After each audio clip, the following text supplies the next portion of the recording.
Oi pessoal, tudo bem? A gente vai discutir um pouquinho sobre beleza clássica essa semana.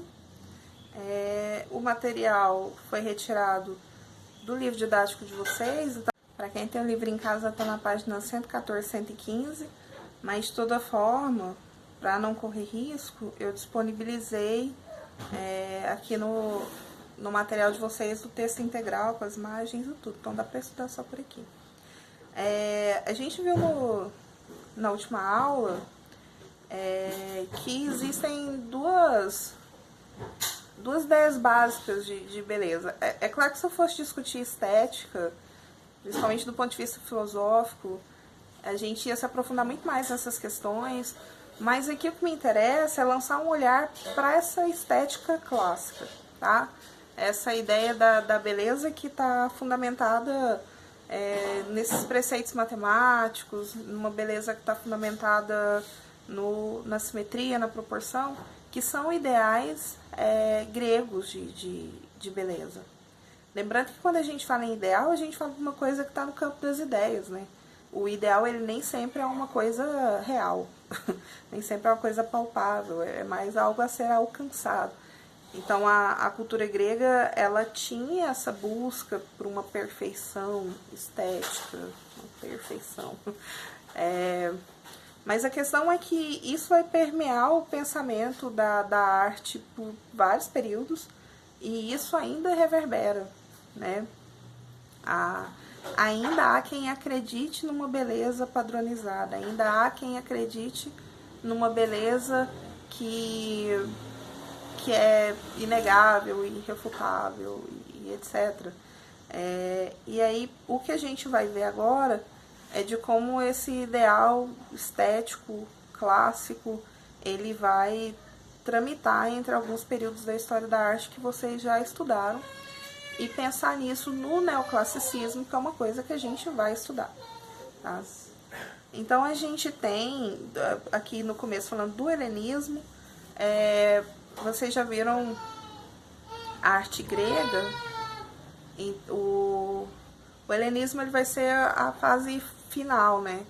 Vai ser quando os gregos têm um contato maior com algumas culturas orientais, e eles já tinham chegado assim no ápice da qualidade técnica, né? Então é uma fase em que a arte grega ela fica mais dramática, ela tem mais movimento, ela procura trazer uma leveza.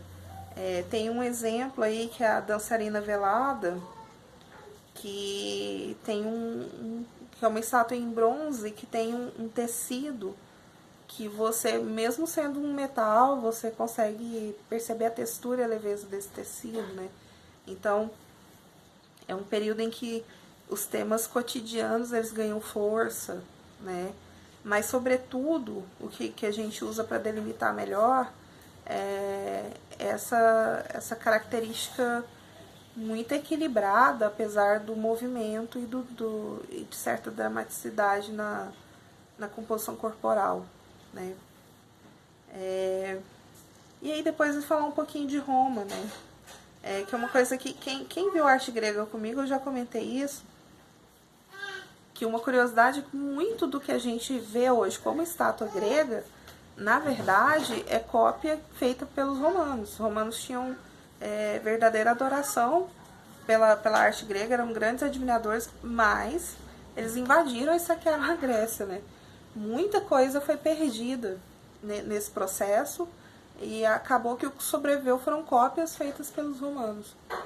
Não que não existam estátuas gregas originais, assim, mas muito do que a gente conhece hoje, na verdade, é cópia.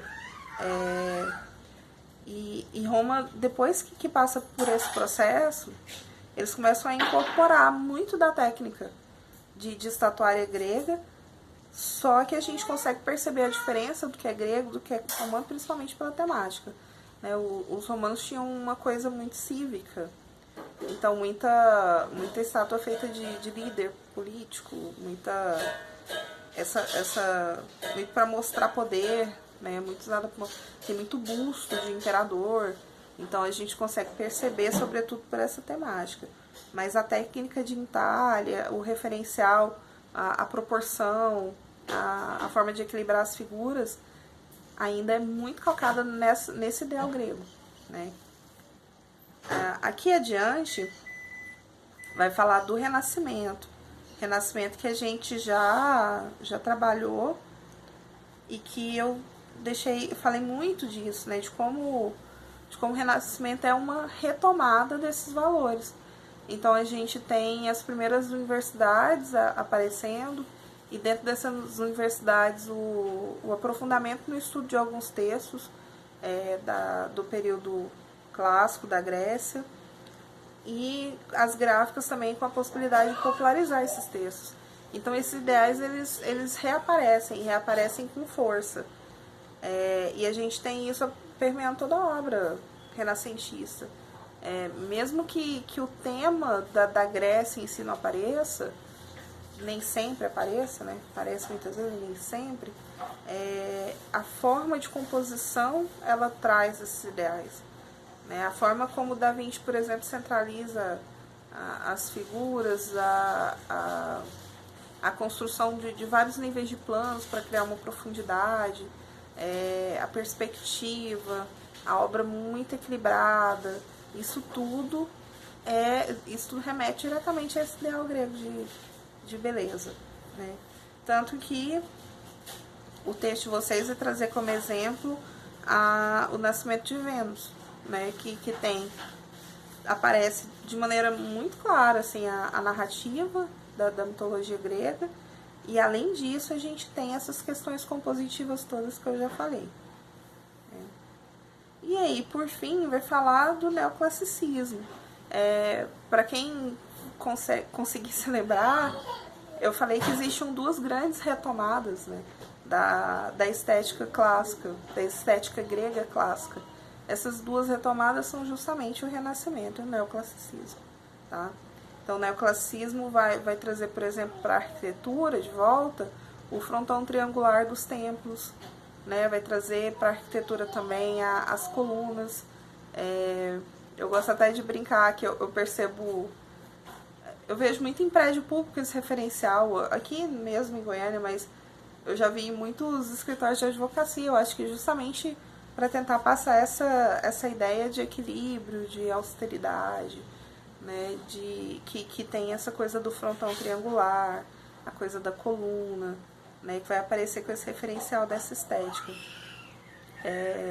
No neoclassicismo, a gente tem uma ascensão da Revolução Francesa, a gente tem um fortalecimento da burguesia, e no meio disso, os temas da Antiguidade Clássica, eles acabam sendo retomados e muitas vezes usados para discutir a situação pela qual a Europa passava, principalmente a França passava no momento, né? Então eles trazem essa referência também para remeter ao comportamento cívico, né, da época. Então vai ser muito importante. Mais para frente a gente se aprofunda no neoclassicismo, e aí eu devo preparar alguns slides, eu vou estudando como é que a gente vai trabalhar isso, se ainda a gente estiver estudando à distância. Por enquanto, eu deixei algumas atividades para que vocês, para responder, sobretudo, tentar correlacionar essa ideia geral da estética clássica, né? Na semana que vem a gente faz uma correção, e aí depois a gente entra no próximo período. Então, boa semana, bom trabalho.